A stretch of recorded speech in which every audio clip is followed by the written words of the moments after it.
Hey everybody, what's up and welcome back to today's video guys. And today I'll be showing you how to add a button to your Wix website. So yeah guys, this is very easy to do, so make sure to watch this video till the very end and follow my steps correctly so you can make sure you can do it yourself. So yeah guys, let's get straight into it.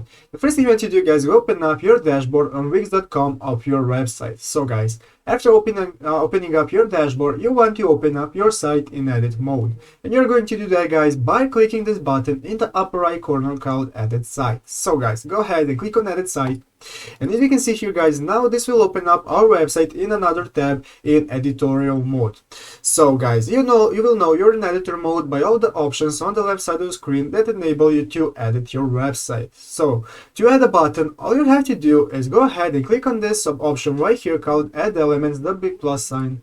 Clicking on add elements guys, now you will be able to add images, text and so on. We want to find this option right here called button. So go ahead and put your mouse on button and you can see all the buttons that you can add to your website. Let's say we want to add a themed button, click any button option that you like.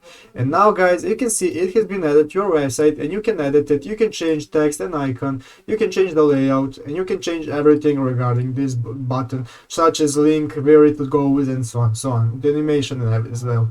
So guys, that's how you do it. I hope this video was helpful. If it was, make sure to leave a like and subscribe to the channel. So yeah guys, thanks for watching, take care and bye.